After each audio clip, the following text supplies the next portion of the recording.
Hola, ¿qué tal amigos? Seguidores de Radio UPG, seguidores de El Patriota y a todos los nuevos radioescuchas y también seguidores de, este video de esta red social. Bueno, me presento, soy Alejandro Ceballosi, El Patriota, periodista y comunicólogo. Bueno, a todo esto, ¿qué es El Patriota? Para quienes son nuevos en esta transmisión, yo les puedo decir que El Patriota es un programa dedicado, sin actos de proselitismo, a promover el activismo social, el activismo político, ambiental y toda clase de activismo que sea en pro de la causa ciudadana y también, dar a conocer asociaciones que estén empezando, asociaciones ya establecidas para que sigamos con su apoyo y la gente las pueda conocer y sepan que de una u otra manera pueden participar con dinero, con tiempo, ayudando. Hay muchas maneras de ayudar y contribuir hacia la sociedad o hacia una causa. Y por otro lado también entrevistas a políticos, tanto conocidos como no conocidos, controversiales y de todo tipo, aquí locales en Nuevo León. Pero bueno, en anteriores programas hemos estado hablando, para ya comenzar con noticias y todo el contenido de El Patriota, hemos estado hablando de, diversas cosas que han pasado. Por ejemplo, el Sargazo, hablamos en el anterior programa de El Sargazo, hablamos de que Patricio Zambrano, el ex Big Brother y también trabajador de una televisora local aquí, o ex trabajador, ahora se está lanzando para una candidatura a la gobernación de Nuevo León para el año 2021. Y también han salido otras encuestas, como en nuestro querido periódico azul aquí, el local, otros más como en Hora Cero, en donde han salido diversas encuestas también para ver quiénes son los favoritos para la gobernación de Nuevo León, entre ellos Samuel García de Movimiento Ciudadano, Tatiana Cloutier de Morena, y otros más de PRI, PAN, etc. Y dimos un análisis de eso, que como sabrán, para quienes me siguen en mis redes sociales, yo subo análisis y también tengo una página en internet donde también subo breves análisis. En fin, todos suscritos para quienes se quieran animar a leerlos. Pero de momento puedo decirles algo, y estamos cumpliendo el quinto programa y con ello vamos a volver con un especial de López Obrador. En el anterior hablábamos de, este fenómeno de lo que involucra ser AMLO, desde su imagen, las campañas de desprestigio, el reconocimiento que se le tiene desde que se comenzó a desarrollar en la política como tal, el querido político tabasqueño desde el PRI ahí local hasta llegar hoy en día con su propio partido Morena a las presidenciales de hace un año. Recordemos que el 30 de junio pasado fue una marcha FIFI, por así decirlo, ¿no? Que es el gran apodo que recibe, o marcha del silencio, o simplemente una marcha contra el presidente actual, López Obrador. Y ahora, un día después, el 1 de julio, fue su primer informe de gobierno, en donde se hablaron de distintas cosas, entre ellas los factores más importantes, que son los económicos, de los cuales vamos a hablar en un momento. Pero en fin. Anteriormente, como dije, se habló de el fenómeno AMLO, cosa a la cual les apodé uno de mis artículos que les traje aquí para que ustedes lo pudieran escuchar y pudieran sacar a fin de cuentas sus propias conclusiones. Recordemos que aquí no se hace proselitismo. El Patriota es un programa de neutralidad, de transparencia y de imparcialidad. En fin, aquí en Radio PG quiero traerles ahora un segundo informe, que es AMLO, un reflejo emocional o de raciocinio. Esto, en mi página tengo una sección llamada Voz del Pueblo, que son columnas de opinión que a mí me envían y que quieren que sean publicadas, porque recordemos que El Patriota está basado en un nuevo concepto que yo propongo al periodismo, que es periodismo Vox Pop. Mientras sabemos que el periodismo convencional o tradicional se ve muy manipulado y tenemos estos conceptos de horario estelar, donde unos noticieros se transmiten y otros no, se dice que sí y que no. En este caso, por ser periodismo independiente y digital, completamente digital, es abierto al público y es hacia lo que se quiera denunciar, aquí se denunciará y aquí se verá, tanto aquí como por página. Así que comencemos. Últimamente he escuchado, inicio, y de personas que considero inteligentes, el argumento de que el electorado vota a través de las emociones y no como debería ser, con decisiones racionales. Y estas personas suelen poner de ejemplo lo sucedido en las elecciones presidenciales en México el año pasado. Los votantes se emocionaron con AMLO, cuando la racionalidad indicaba que el más capaz era Meade. Vayamos por partes. Es cierto que Meade era un tecnócrata, el cual estuvo en muchas administraciones, tanto del exmandatario ejecutivo más actual, que fue Enrique Peña Nieto, Felipe Calderón, entre otros más, estando en la Secretaría de Hacienda y otros más, controlando economía. Después teníamos a Ricardo Anaya, ex candidato presidencial del Partido Acción Nacional, el Partido Azul, que también se veía muy capaz, al menos por su lenguaje técnico, y que parece un pseudo tecnócrata. Y posteriormente teníamos a los que, tienen estudios que aquí no se hacen ni más ni menos, como López Obrador, simplemente ciencias políticas, y después, Jaime Rodríguez Calderón y Margarita Zavala, que al final, desertó y se inclinó por uno de estos candidatos. En fin. Aquí vamos a ver lo siguiente, que es el primer argumento que yo evalúo esto en 4 puntos. Este tipo de argumentación es viejísima, para empezar. Algunos consultores políticos la quieren presentar como innovadora, porque recordemos que, yo lo mencioné en el anterior programa, López Obrador, a diferencia de los demás, vestía con simples guayaberas y pantalones de lino, casual, incluso algunas veces despeinado, pero llegándose a preocupar por su imagen, por conectar con el pueblo, porque recordemos, en el más sencillo ejemplo, ¿por qué a veces conectamos con el personaje de una película o serie en específico? Si ese personaje solitario, nosotros también nos conectaremos muy bien con las emociones, con lo que siente, con lo que vive. En este caso también, aquí recordemos, más del 40% de la población, me atrevería a decir que el 60%, y me remito a las pruebas, vive en pobreza, de la cual un 20% aproximadamente, que son más de 2 millones en la población mexicana, viven en extrema pobreza. ¿Qué significa esto? No tienen acceso a la canasta básica. Y recordemos que la canasta básica es un influyente económico. Habla de, bueno, el índice de confianza del consumidor, habla también de movilidad social, de desigualdad, bueno, intersocial e intrasociedad, y entre otras más. ¿A qué me refiero con esto? Cuando la canasta básica crece, significa que la economía está creciendo y a la gente le está yendo bien y existe una movilidad social fluida. ¿Qué significa esto? Que, bueno, el capitalismo, recordemos que es capital en general, una competitividad que debería ser al menos sana y no salvaje, como se ha planteado en los últimos años o en estas últimas 3 décadas, 30 años de neoliberalismo. ¿Qué significa esto? Que bueno, yo tengo toda la oportunidad de competir contigo, una persona de clase alta, sino clase media, al igual que una persona de clase baja, competir contra estas dos, y la clase alta puede bajar a la baja y la baja puede subir a la alta. Pero al menos aquí en México la movilidad social es muy dispareja. ¿Qué significa esto? Que pequeñas y medianas empresas, o sea, pymes, no tienen la misma oportunidad y se ven consumidas por las ya grandes y macroempresas. Bueno, entre ellas muchas extranjeras. Recordemos que la banca mexicana se compone más del 80% de eso, de financiación que es extranjera. Les presento por primera vez al economista austriaco llamado Joseph Schumpeter en su libro Capitalismo, Socialismo y Democracia, de 1942. Considerar al electorado como irracional e infantil en sus decisiones es algo que se ha refutado durante cerca de 70 años de estudios sobre el comportamiento del votante, desde los estudios pioneros en Columbia con Voting, libro, y en 1954, y en la escuela de Michigan con The American Voter en 1960. Ahora, segundo argumento, entender al votante es muy complejo. Si hay emociones involucradas, pero también razones. Para retomar el ejemplo de las pasadas elecciones presidenciales, un porcentaje significativo de los electores razonó así: ya votamos por A y no funcionó, votamos por B y no funcionó, y los resultados no fueron los esperados. Ahora le daremos la oportunidad a C. A eso se le llama racionalidad del mercado. Recordemos que esto, el más claro ejemplo es la famosa frase, que yo creo ya quedó en el olvido, porque ya no la he vuelto a escuchar más, al menos del actual mandatario, que fue quien le dio vida en el debate que tuvo con el llamado jefe Diego, que es Diego Fernández de Ceballos, para las candidaturas de jefe de gobierno de la Ciudad de México. Bueno, la mafia en el poder. Pero también otra cosa más, que es el PRIAN o el PRIAN, el RDMC y otras más, ¿no? Que le han ido sumando más y más partidos, tanto chiquitos, estatales y nacionales. ¿A qué me refiero con esto? Ese es el más claro ejemplo. Se juntaron, antes era PRI y PAN, después se desecharon esos dos y se comenzó a ver la izquierda. Ahora Movimiento Ciudadano, un partido que no tuvo mucha vida en las elecciones del 2012, que apoyó a López Obrador, ahora se ve muy famoso, al menos aquí a nivel local, o mejor dicho a nivel estatal, aquí en Nuevo León, con Samuel García, el presidente de aquí. Y ahora también tenemos a Morena, quien comenzó siendo un partido fundado por López Obrador. Me atrevería a decir que chico, porque no tuvo tantos votantes en aquellas elecciones, pero recordemos, por la desinformación causada por los medios masivos de comunicación, ahora es mayoría.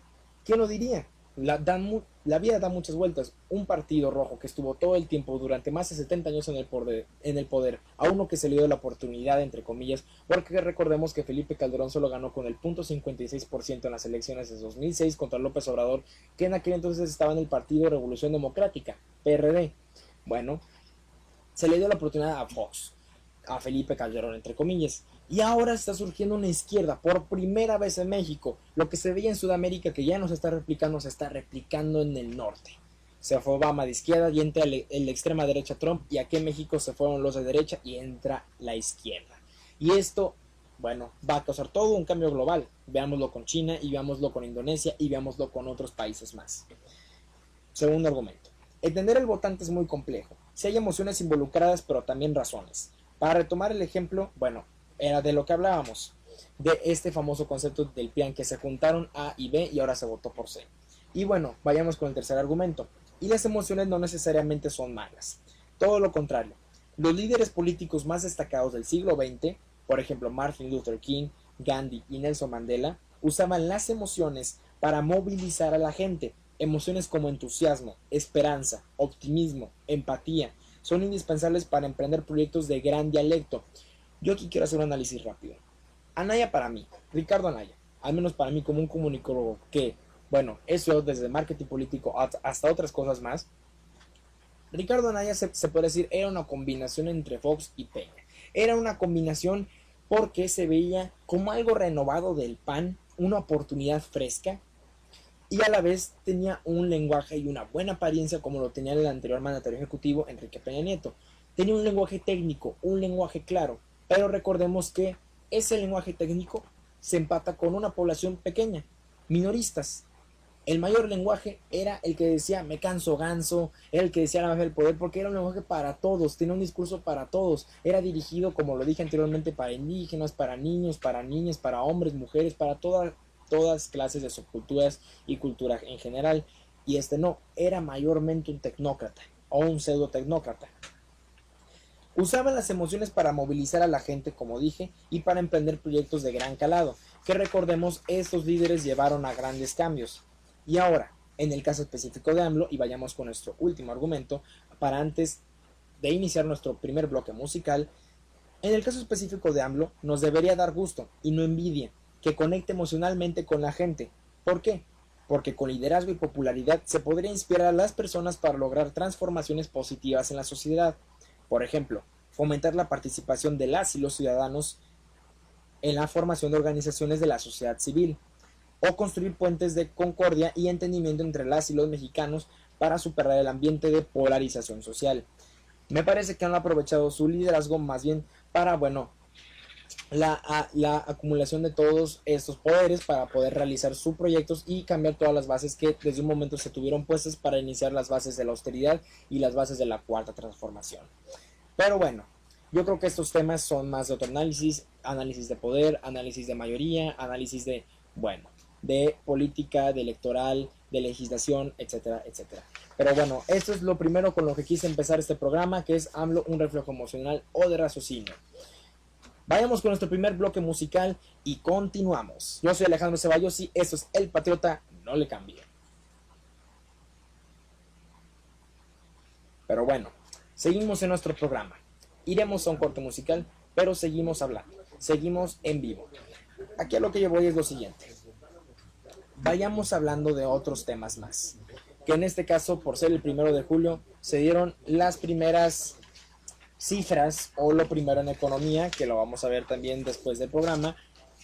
Esos datos económicos se dieron por una página que marca mucho las pautas de las finanzas o de la capital como tal aquí. Recordemos que hay dos periódicos de finanzas, que es El Economista y El Financiero aquí en México. Estos datos son del Financiero. El primero es, no se han aumentado impuestos en términos reales y no se han creado nuevos impuestos. Primero. No ha crecido la deuda pública. Segundo. Tercero. La inflación ha bajado de 5.3 a 4.3% en comparación con el mismo periodo del año pasado. 4. En todo el país no ha habido aumentos en términos reales de las gasolinas, el gas y la electricidad. 5. Tenemos finanzas públicas sanas. La recaudación de impuestos aumentó en 4.5% en comparación con el año anterior. Y 6. El índice de confianza del consumidor aumentó. Todo esto verificado por el Financiero. ¿A qué voy con todo esto? Recordemos que anteriormente los analistas, los expertos en política, en materia económica y todo esto decían que el dólar aumentaría a 30 pesos, decían que la inflación estaría de locura y bueno, prácticamente todo eso se puede resumir en una palabra. México, la República de Venezuela 2.0. No es así. Y recordemos otra vez que aquí yo estoy presentando información no para que se piense que se está del lado de la izquierda, este programa es izquierdista o este programa está a favor del López Obradorismo. No, al contrario. La información que se presenta aquí es información para que nos podamos desinformar e informar. A lo que yo me refiero aquí, o bueno, mejor dicho, nada más informar. Y con desinformar me refiero a que olvidemos toda esta basura que nos ponen los medios tradicionales, o al menos los más convenencieros, los que dan payola, los que dan chayote y brincan a como se les diga. ¿A qué me refiero con todo esto? Que por desgracia lo que más se desmiente aquí es información del actual mandatario y de su partido como tal. ¿Por qué? Porque recordemos que todo el tiempo están existiendo fake news, y al menos es lo que más se puede descalificar. Ya no se puede descalificar al contrapeso, a la oposición, porque realmente no hay una fake news por ahí. Por ejemplo, anteriormente hablábamos que actualmente hay un movimiento entre las fuerzas de la policía para al parecer pedir la renuncia del mandatario ejecutivo López Obrador. Y no puede ser así. ¿Por qué? Porque esto es muy delicado. Ojo, cuando se comienzan a mover fuerzas de seguridad, háblese en específico de las militares, es cuando se puede comenzar un posible golpe de estado. Así han iniciado varios. Por ejemplo, en Venezuela el primero con Hugo Chávez Farías, así inició. Él, siendo un militar, inició este golpe de estado en Caracas y comenzó todo este movimiento. Fallido el primero, el segundo tuvo éxito y pudo lograr la presidencia. Pero aquí son fuerzas policiales, no tendrán el mismo impacto, pero eso sí, no se le pueden igualar al ejército y mucho menos a la Sedena como tal o a la famosa Guardia Nacional, que también vamos a hablar de eso, que ya fue desplegada en la frontera sur, que ese es otro análisis muy interesante, pero lo veremos en otra ocasión. A fin de cuentas, todo esto es que el dólar no ha subido a 30, la inflación se ha mantenido controlada y ha bajado, y también la recaudación de impuestos. Recordemos que al menos Nuevo León ha caído entre los primeros 4 lugares en gente que vende facturas falsas. Bueno, ¿qué se podría decir de todo esto? Es la misma corrupción que se quiere quitar de raíz y la misma que está dejando sin privilegios a muchas personas por estos recortes y la aprobación de la ley de austeridad. Y bueno, recientemente tengo que hablar también de la aprobación en lo particular y en lo general sobre la extinción de dominio, que se dice están evaluados en más de 50,000 millones de dólares. Pero bueno, ¿qué tal? Y regresamos. Soy Alejandro Ceballosi de su programa El Patriota. Comunicólogo y periodista, regresamos de hablar de AMLO, un reflejo emocional o de raciocinio, y ahora seguiremos hablando de, bueno, ya hablamos de los aspectos económicos, pero para quienes no estuvieron, hablamos de que no se han aumentado impuestos en términos reales, sino se han creado impuestos nuevos, no ha crecido la deuda pública, la inflación ha bajado de 5.3 a 4.3%, en todo el país no ha habido aumentos en términos reales de las gasolinas, el gas y la electricidad, que este punto lo quiero explicar. Mucha gente se está quejando que es que ¿por qué no baja? Recordamos que López Obrador ha dado ciertos estímulos fiscales desde 1.5 pesos hasta casi los 4.5 pesos. Con Felipe Calderón aumentaba entre los 0.40 y 0.60 centavos por mes la gasolina, llegando a aumentar más de 4 pesos. Y posteriormente con Enrique Peña Nieto que aumenta 1 peso por mes.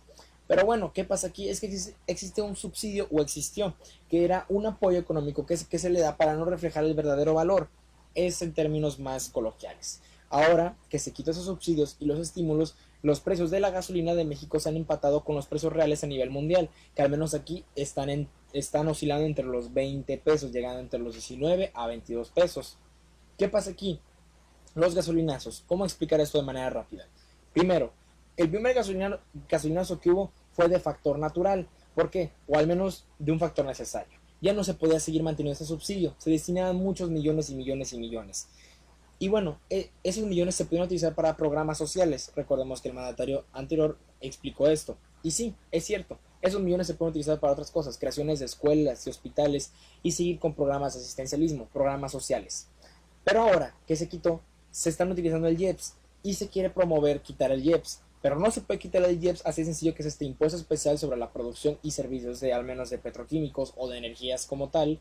No se puede quitar, ¿por qué? Porque si se quita, abriría un boquete. Y ese boquete sería ceros, serían recortes ahora sí extremos para la recaudación de capital, para seguir invirtiéndolo en programas de asistencialismo. Recordemos que al menos este actual gobierno está empleando esos programas de asistencialismo, como con la beca universal de Benito Juárez.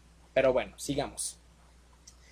Está este factor natural, que es quitar un subsidio o al menos empatar la gasolina con los precios reales. Y posteriormente gasolinazos, que esos ya no son de factor natural sino de un factor artificial, es decir, causado por nosotros, que fueron 3, que fue el primer IEPS, el segundo IEPS y el tercer IEPS. Recordemos que por eso la gasolina cuesta casi o oscila entre los 20 pesos, cuando verdaderamente debería de costar entre, bueno, los 13 y 16 pesos. Pero bueno, porque recordemos también que el petróleo es el oro negro del mundo y lo controlan unos cuantos, y ese mismo petróleo, bueno, se ve entre caídas y entre alzas. Recordemos en Venezuela, así fue el caso cuando tuvo el primer incidente entre 2012 y 2014, cuando el petróleo bajó. Venezuela de generar millones y millones, porque sus finanzas se mantenían más del 93%, sin querer llegar a un 97%, por no sonar exagerado, se mantenían de eso, de simplemente petróleo. Hubo esta crisis entre estos 2 años que ya mencioné y se cayó Venezuela. Así que, bueno, es por eso que hoy en día se está abogando más por todas estas energías naturales. Pero bueno, sigamos así. Ahora que ya hablé de esos puntos verificados por el financiero, que me faltaron dos, que es: tenemos finanzas públicas sanas, la recaudación de impuestos aumentó en 4.5% y el índice de confianza al consumidor aumentó, que era lo que explicaba. Cuando el índice del consumidor aumenta, al menos la confianza aumenta, eso significa que hay mayor razón para invertir. El ciudadano invierte, la empresa invierte y se sigue ganando, y existe una circulación de capital, una derrama económica que propicia el crecimiento de un país, que es el Producto Interno Bruto, que son los ingresos que recibe de un país o que recauda anualmente. Recordemos, en las anteriores administraciones se prometió un crecimiento del 4%, cuando todavía se lograba en anteriores años, o al menos en la época de oro de México, que era entre los 30 y 80, cuando todavía no existía el neoliberalismo, y posteriormente solo se ha logrado llegar hasta un máximo de 2.5%. Recordemos cuando Fox prometió hasta un 14% y no se logró, se llegó a menos del 4%, con Felipe Calderón a menos del 2%, 1.5%, y con Peña Nieto, después de las reformas estructurales, a 2.4%. Y hoy por hoy al menos la OCDE se dice que sí se podría llegar a 4 o 6%. Bueno, eso lo veremos más adelante. Apenas ha pasado o ya pasaremos por el año. Ahora quiero hablar de esto. En el corto yo hablaba de Venezuela. Y hemos estado hablando de esto, de hecho. ¿Por qué he estado mencionando tanto este país? Porque quiero hacer un análisis rápido, que es acerca del poder legislativo federal, del poder ejecutivo federal y del poder judicial. Y bueno, de la expropiación. ¿A qué voy con esto? Todavía hay gente que cree, que yo considero ya debería ser una minoría, o se debería de extinguir este tema por causas de desinformación, porque recordemos, y aquí lo quiero mencionar, Angela Merkel, una mandataria ejecutiva de Alemania, decía y recomendaba utilizar a Venezuela como estrategia de marketing político. ¿Por qué? Porque Venezuela es lo que más ha representado una caída o una fuerte mancha negra a la izquierda política como tal. ¿A qué me refiero con esto? Hoy en día la izquierda se ha reducido a comunismo y socialismo. Recordemos que también es anarquía y socialdemocracia, así como la derecha no es solo capitalismo, es también fascismo, absolutismo, capitalismo salvaje, imperialismo, entre otras cosas más. Yo les quiero siempre decir que lean, que hay que leer. Por eso no hay que solo quedarnos con lo que yo les pueda dar o con lo que otra persona les pueda dar. A mí me encantaría con todo el gusto, tarde que temprano, recibir aquí una llamada a cabina en donde se abra un debate para realmente estar a la altura y que se esté a la altura de ciudadanos, para que ya finalmente pues no nos hagan a nosotros mensos y podamos realmente competir contra los demás. ¿Por qué quiero hablar de esto? Porque existió una desinformación tremenda. Para empezar, poder legislativo federal. Siempre se ha dicho que México será una Venezuela 2.0 y aquí es lo que quiero contrastar. En Venezuela, hablando del poder legislativo federal, consta de una sola cámara, la Asamblea Nacional de Venezuela, formada de 165 miembros. Su cargo dura 5 años, se eligen por voto popular y desde 2009 no hay límite de reelección, sea consecutiva o no consecutiva. Eso se encuentra en los artículos 162, 192 de la Constitución de Venezuela. Y en México consta de 2 cámaras, la Cámara de Diputados, formada de 500 miembros, 300 elegidos por voto popular y 200 por representación proporcional o plurinominal, que son los famosos pluris, seleccionados por cada partido político con representación en la Cámara. Su cargo dura 3 años y pueden reelegirse indefinidamente, de forma no consecutiva. La Cámara de Senadores consta de 128 miembros, 92 elegidos por voto popular y 32 por representación proporcional o plurinominal. Bueno, por cada partido con representación en la Cámara. Su cargo dura 6 años y pueden reelegirse de forma no consecutiva, de forma indefinida.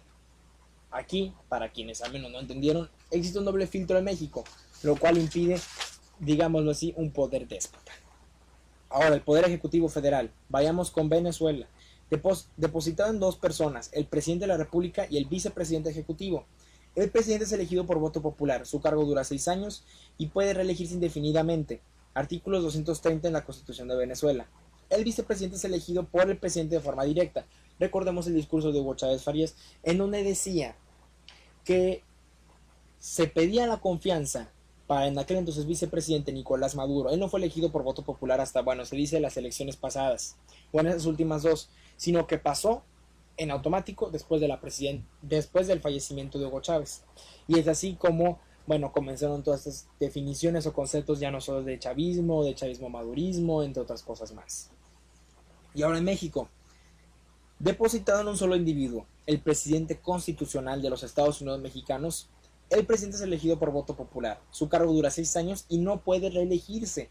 Considérese como el presidente venezolano tiene libertades que el mexicano no. Si en Venezuela falta el presidente, el vicepresidente se encarga del poder ejecutivo en automático, como expliqué. Sucedió con Nicolás Maduro. Mientras que en el caso del mexicano se tiene que hacer un proceso legislativo para otra persona pueda ocupar el lugar del presidente temporal o permanentemente. Recordemos que esto pasó con Fox durante un tiempo y también pasó no precisamente con Donaldo Colosio Murrieta, quien es un ex candidato presidencial que falleció en los años de 1994, que bueno, fue un caso similar, que a pesar de que no era mandatario oficial, era un candidato y se llevó a cabo todo el proceso. Intervino el presidente de aquel entonces priista y también la gente y su partido. Ahora vayamos con el cuarto, que es el Poder Judicial. Aquí solo se hará referencia al máximo tribunal de justicia. Venezuela, conocido como Tribunal Supremo de Justicia, integrado por 32 miembros, elegidos por la Asamblea Nacional, su cargo dura 12 años, sin derecho a reelección. Y México, conocido como Suprema Corte de Justicia de la Nación, integrado por 11 miembros elegidos por el Presidente de la República y ratificados por el Senado, su cargo dura un máximo de 15 años, pidiendo retirarse antes de ese tiempo por renuncia o jubilación voluntaria. En Venezuela, los ministros son elegidos por la Asamblea Nacional. Sin embargo, en los periodos de Chávez, donde siempre tuvo mayoría absoluta, se consiguieron aprobaciones de leyes y nombramientos al entero gusto del presidente. Es decir, no tuvo los tan necesarios contrapesos. En México el presidente nombra a los ministros de la Suprema Corte. Sin embargo, estos deben ser aprobados por el Senado.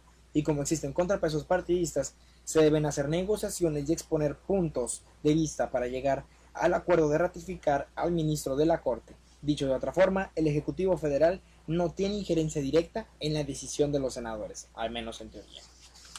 Recordemos que Morena es mayoría absoluta, pero como quiera hay una influencia. Recordemos que aun siendo mayoría absoluta, aquí existen dos conceptos que son los que tenemos que aprender, que es mayoría simple y mayoría absoluta.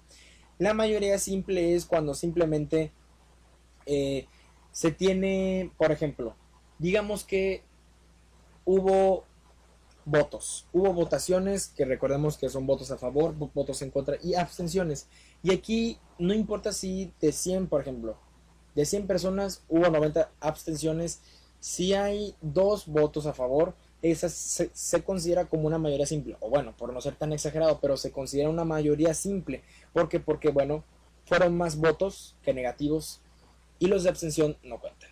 Ahora, tenemos la mayoría absoluta. La mayoría absoluta se crea así cuando son la mitad más un voto. Es decir, de 100 personas son 50 personas más esta una, 51, y así es como se gana en mayoría absoluta y simple. Y todo esto entra en vigor cuando se hacen proyectos de ley, se va hacia el Congreso, organismos del Estado, entre otras cosas más. Órganos, perdón. En México, como dije, solo en casos específicos, o bueno, mejor dicho, vamos al quinto punto, que es expropiación. La expropiación es una característica de la izquierda, en este caso del socialismo. Recordemos que el socialismo es el puente para llevar hacia el comunismo. Bueno, la expropiación en Venezuela es competencia del poder público nacional, ejecutivo, legislativo, judicial, ciudadano y electoral, sin que necesariamente participen los gobiernos y decepciones locales en estas decisiones o exista consenso entre los 5 partes del poder público. Se pueden expropiar cualquier tipo de bienes. Especifica el derecho del goce de los propios bienes, pero no menciona algo concreto sobre la propiedad privada. Artículo 115, 156, fracción del 32 de la Constitución de Venezuela. Y bueno, ahora vayamos con México. Solo en casos específicos y por estricto interés público intervienen diversas instancias como los poderes federales, estatales, municipales e incluso secretarías de Estado. Por ejemplo, en el caso de la adquisición de bienes por parte de extranjeros, menciona la propiedad privada en 4 ocasiones. Este es asunto de los puntos que más preocupan a los opositores de AMLO, quien ha dicho que hasta el hartazgo que respetará la Constitución y dicho instrumento no da poder absoluto al presidente ni nada que se le parezca. Es decir, aquí en México no se puede realizar una expropiación tal cual. Tiene que existir todo un debate que es, vamos otra vez, hacia el Congreso, hacia el Senado, hacia los dobles filtros que ya mencioné.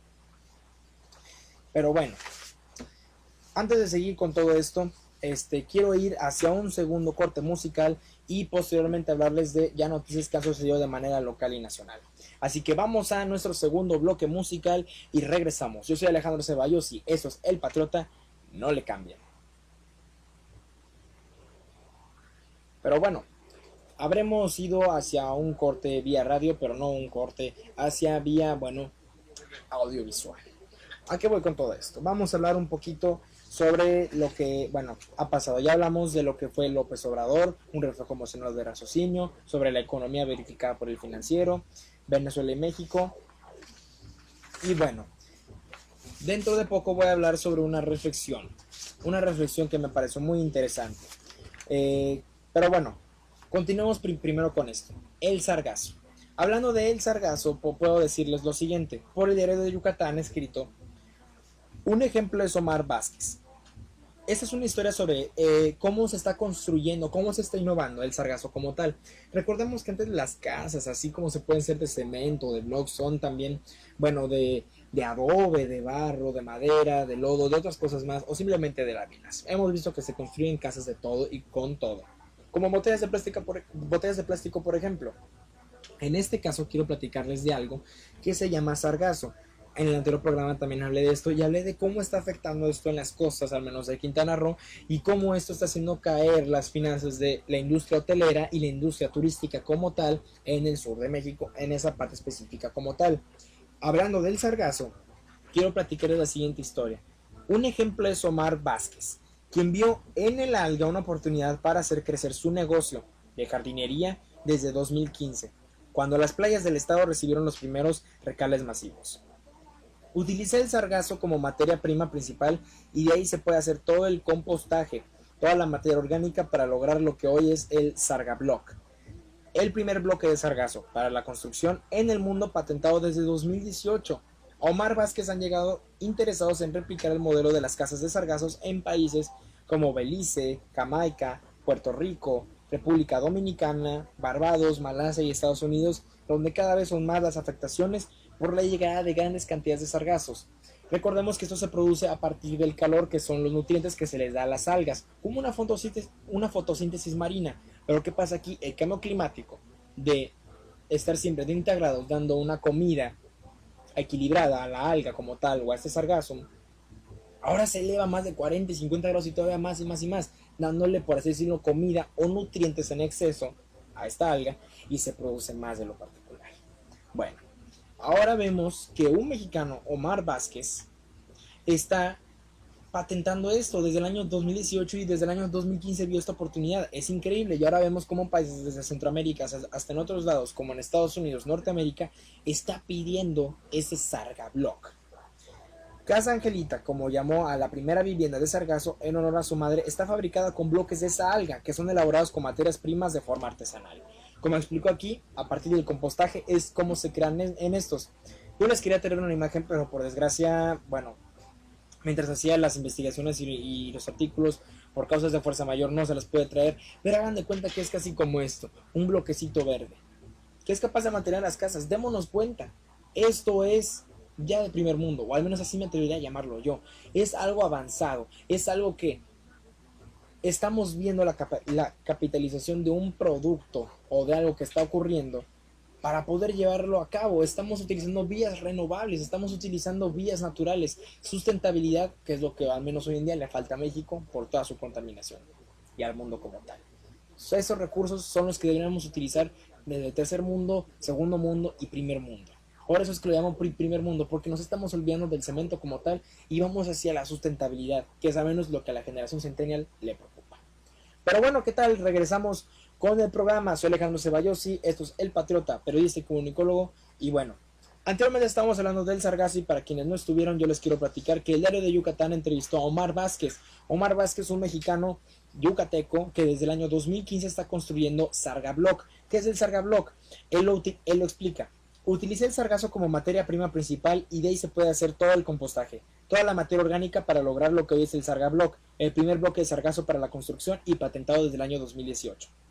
A Omar Vázquez le han llegado propuestas para que eso se repita en Belice, Jamaica, Puerto Rico, República Dominicana, Barbados, Malasia y los Estados Unidos. Y ahora, porque las grandes cantidades de sargazo que llegan desde África se están reproduciendo y todavía más aquí en las costas mexicanas que han afectado a Quintana Roo, la industria hotelera y la turística como tal. Casa Angelita fue así como lo llamó la primera vivienda que construyó en honor a su madre. Está fabricada con bloques de salga que son elaborados con materias primas de forma artesanal. Bueno, hemos hablado ahora del sargazo por el diario de Yucatán y ahora quiero hablarles de otra cosa más, que es la migración, que también hablamos de esto en el anterior programa. El gobierno de AMLO aumenta 204% de detenciones de migrantes tras acuerdo con Trump. Eso también, vía el Financiero, dice, un total de 29.153 migrantes indocumentados fueron detenidos el mes pasado, según datos del Instituto Nacional de Migración. El presidente Andrés Manuel López Obrador envió miles de tropas de la Guardia Nacional a las fronteras sur y norte del país como parte de un acuerdo alcanzado con el presidente de Estados Unidos, Donald Trump. En mayo, Trump amenazó con aranceles generalizados en México si México no detenía a los migrantes indocumentados. Ahora, el lunes Trump dijo que los aranceles para México están afuera de la mesa porque el país está haciendo un gran trabajo para reducir los flujos migratorios de América Central a Estados Unidos. Y el peso subió 0.4% el martes a 19.5 por dólar, pues. Bueno, esta es una nota. Ya hablamos de la economía también. Hablamos de Venezuela y México. Y bueno, por último yo les quiero hablar de algo. Algo que, bueno, es de reflexión. Para quienes me siguen en mis redes sociales, verán que a diario yo subo siempre críticas, al menos en Twitter. Que por cierto, hablando de redes sociales, quiero invitarlos a todos a que sigan las redes sociales de Radio UPG, que es Radio UPG en Facebook y YouTube, y Radio UPG Oficial en Twitter e Instagram. Y bueno, también nuestra página en internet oficial, que es www.upg.mx, y los dos teléfonos que tenemos en cabina, las dos líneas UPG, que son 81 86 03 36 03 y 81 86 03 36 02, para que puedan llamar aquí a cabina, no solo a mí, sino a Radio PG como tal, y a quienes estén aquí, todos mis compañeros radiolocutores. Bueno, en fin, lo siguiente, y es que como saben, yo siempre acabo los programas con una conclusión, tanto con un invitado como solo. Como habremos visto, recientemente hubo una marcha, Pride Month, o la marcha del orgullo gay como tal. Recordemos que Radio UPG es una universidad social y no se aboga por algo en específico, más que por los propios valores del respeto y de la libertad. Es decir, no se hace proselitismo. Pero ¿de qué quiero hablar yo aquí y por qué especifico esto? Porque lo siguiente que voy a decir, estoy seguro, muchos van a estar de acuerdo. Probablemente otros no, pero bueno, son siempre las dos caras de una moneda, el a favor y el contra. Yo no tengo la foto aquí, por desgracia, pero imagínense lo siguiente.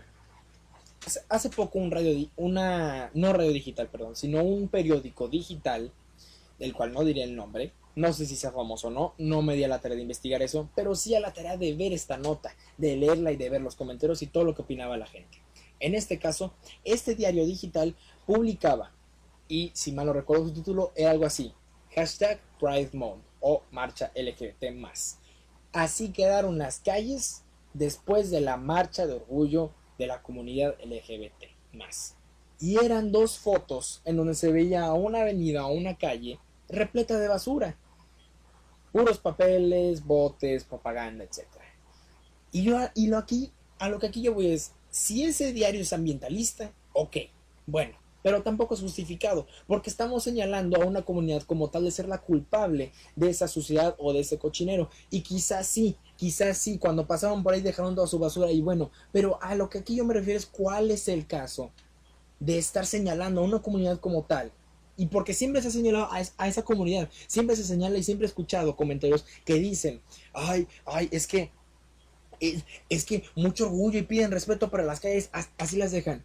Bueno, se han puesto a pensar que no son los únicos que dejan basura, se han puesto a pensar que nosotros también consumimos grandes cantidades de plástico, aluminio, velcro, PET, etcétera, que no son renovables y que contaminan todavía más. Y aquí a lo que yo voy es lo siguiente: ¿han ido al cine acaso? O sea, las personas que se quejan de eso, o han ido al circo acaso, o han simplemente ido en carro o caminando por las calles y visto en la ciudad cómo es que está de cochina, y ya no por ellos, sino por la gente en general, porque recordemos, Nuevo León, aquí ya no importa que es de los estados más violentos, aquí ya no importa que no tengamos un mandatario, al menos ejecutivo estatal, que pueda ser capaz, aquí ya no importa algo como tal, no, importa la sociedad. Ahora resulta que importa la sociedad, y porque curiosamente cuando se acerca este mes y cuando la gente se está manifestando en favor del orgullo de ser quienes son, de festejar que pueden ser ellos mismos, cuando en anteriores años y no tan lejanos había represión. En general y en lo específico solo les puedo decir lo siguiente: no andemos señalando a una subcultura como tal, a una comunidad como tal, por un cochinero que quizás ellos sí dejaron. ¿Por qué ese diario o por qué las personas como tal no se pueden investigar si hubo faltas administrativas o faltas a la moral, que son delitos causados por esa comunidad como tal? Si tanto se le quiere señalar por algo, ¿por qué no se investigó eso? ¿O por qué no se investigó si hubo faltas a la autoridad? Si hubo delitos todavía mayores, federales, vaya. No, el chiste es, después de apuntar esto, decir, esta comunidad dejó esta basura. Así quedan los cines, así queda parque, al menos aquí, para quienes son de aquí en Nuevo León existe algo llamado Parque Fundidora, que es el parque más grande, al menos aquí en el estado, donde se realizan muchos festivales de reggaetón, de rap, de electrónica, donde se han presentado artistas, también ferias. Yo he ido y he visto cómo queda de cochinero, he visto así de simple en escuelas pequeñas o en lugares pequeños cómo está el cochinero. Ya basta de apuntar y de ver el negrito en el arroz, de ver la piedrita. Ya no apuntemos algo o alguien, así quedan las calles. Y la misma gente que señala esto es la misma gente que estoy seguro, o al menos por algunos, así deben de tener la casa. Porque recuerden que antes de decir algo se empieza por la casa, y cuando Juan habla de Pedro dice más de Juan que de Pedro. Para mí es inaudito que eso pase. Pero bueno, así la gente siempre va a haber periódicos convenencieros, gente convenenciera. En fin, yo creo que nunca me va a alcanzar la hora para expresar todo ese coraje que me da, porque no es justo que se le esté atacando a una comunidad por un cochinero que toda la gente deja, tanto héteros, perros, etcétera. Pero bueno, por último, y para poder terminar con las emisiones, o mejor dicho, con el contenido de este programa y darle paso a mis siguientes compañeros, y es bueno recordar que así como hablamos del sargazo, de López Obrador y otras cosas más, quiero hablar por último de una reflexión que al menos yo sí quiero darle crédito a quien la escribió, que bueno, fue una página en internet que dice lo siguiente: después de que AMLO ganara la presidencia con más del 53% de los mexicanos votando por él, en distintas personas han salido a decir, a publicar, que los que votaron por AMLO lo hicieron con la mugre de sus codos, que son pobres y más allá de eso, y que se van a ir del país. Aquí yo quiero hacer primer énfasis en esto. Hoy por hoy está surgiendo un concepto llamado racismo inverso, a partir de un comentario que hizo un entrevistador que fue: vamos a entrevistar a esos estudiantes blancos. ¿Realmente racismo inverso? ¿Realmente ahora la comunidad, y ahora sí lo puedo decir, gente de tez blanca, o al menos los fifís como tal, se sienten verdaderamente atacados por este comentario? Aquí tengo los comentarios que tanto mi persona y otros han recibido por simplemente expresarse de una manera o de otra del actual presidente, y son estos: lo hicieron con amor de los codos y que son pobres. No siempre fue así, y de hecho la mayor parte de la gente que votó por él fueron entre los 25 y 28 años, con gente que acabó su carrera. No hay mugre en los codos, no hay de esto y no hay de aquello. Y esos son comentarios que evidencian que México es clasista y que México es racista. Antes de criticar a países ajenos, en específico nuestro vecino del norte, Estados Unidos, por todas las declaraciones que ha hecho Trump acerca de los mexicanos o de la comunidad latina como tal, nos ofendemos. Pero recordemos que aquí mismo, ¿cuál es la frase? No hay peor enemigo del mexicano que otro mexicano. En fin, dicen que ahora le exigirán como nunca a AMLO para que cumpla con cada una de las cosas que prometió, pero durante 80 años nunca se le dieron a exigir a los malos gobiernos. Pero algo que él siempre ha dicho es que solo el pueblo puede salvar al pueblo. AMLO promete acabar con la corrupción de las más altas cúpulas del poder. Y bueno, pero entre otros, todos tenemos que hacer un mejor país, entre todos. Teniendo un buen líder, también es el trabajo del pueblo poner de su parte. Hay que acabar con esas divisiones. Basta de racismo y de discriminación hacia los que menos tienen. Démosle la mano al que se quedó atrás. Háganlo por México. Estoy seguro que todos queremos lo mejor para esta nación, sean del partido que sean. Todos somos México. Y desde mi trinchera en internet, aquí en esta cabina en Radio UPG, y desde mis redes sociales les digo: Dejemos de dividirnos y trabajemos como una sola nación. Ojalá me ayuden a compartir este mensaje porque es momento de resurgir. Ya basta de todos estos abusos y de todo esto que pasa. Ya basta de ignorar al pobre viejito o niño que simplemente hay veces que aunque le des 5 pesos te da toda la caja de chicle que tienes. ¿Tienen idea de cuánto dinero pierde ahí? O al menos de la nobleza y de la humildad que tiene para que solo darle 5 pesos te dé más de 40 cajas de chicles. No. Pero eso sí, ignoramos darle 5, después o hasta 1 peso, pero vamos por nuestro cafecito de 60, 70 pesos, vamos por nuestras papitas, al cine a gastarnos la doble cantidad o triple, quíntuple cantidad de este dinero, pero no podemos voltear a esas asociaciones que no piden algo en específico, simplemente dicen dona, 1 peso hace la diferencia, y es cierto. Basta de las divisiones, y en eso sí, yo quiero involucrar a derecha, centro, izquierda. Mientras unos dicen fifís, otros dicen izquierdistas. Mientras unos dicen AMLO, otros dicen Anaya, otros dicen Marco Cortés, otros dicen otras cosas. No se va a llegar a ningún lado. Es cierto que es bueno tener contrapesos, pero no un contrapeso que trate de dividir, ni una mayoría también que trate de polarizar o indirectamente o involuntariamente lo esté haciendo. Como dije, basta de dividirnos, basta de polarización y es momento de unirnos todos para ahora sí, con todas las de la ley, estar a favor de algo o no a favor de algo. Lo que me ha impresionado aquí es, y ya no voy a decir FIFI o ya no voy a decir López Obradoristas o simpatizantes, voy a decir lo siguiente, y es que algo me queda muy claro aquí, y es que por primera vez, al menos en lo que a mí me consta o tengo de vida, veo algo, y es que ya no hay manifestaciones que están siendo reprimidas porque no están a favor de un mandatario actual, o que al menos el mandatario actual, quien lo apoya, también hay gente de razón. ¿A qué me refiero aquí? Por primera vez están haciendo todas las de la ley para aprobar o no un proyecto. Se está revisando la ley concretamente para ver si sigue el mandatario o no. Ahora estamos haciendo las cosas bien y revisando con todo el escrúpulo y todo el escrutinio a un presidente como tal. Pero eso sí, recordemos que no él solo puede, no estamos para simplemente chasquear los dedos y decir adiós. No, hay que todos organizarnos para poder llegar a un bienestar para todos, o al menos desde la ética del utilitarismo de Kant, pues para una mayoría. Pero bueno, espero, como dije, ojalá me ayuden a compartir este mensaje, porque es momento de resurgir. Es momento de que a México finalmente, después de tantos años de decadencia y de simplemente resurgir y volver a caer, ahora podamos estar en la gloria que nos merecemos. Porque recordemos que México es el cuerno de la abundancia. No importa cuánto se le saque, cuánto se robe o cuánto se le aporte, ahí va a haber abundancia. Yo fui Alejandro Ceballosi, esto es El Patriota. Les quiero agradecer por haberme escuchado, por haber compartido la transmisión, sus comentarios y bueno, todo lo demás. Muchísimas gracias, nos vemos hasta la siguiente emisión. Esto es Radio UPG, esto fue El Patriota. Yo soy Alejandro Ceballosi. Continuamos. Muchas gracias.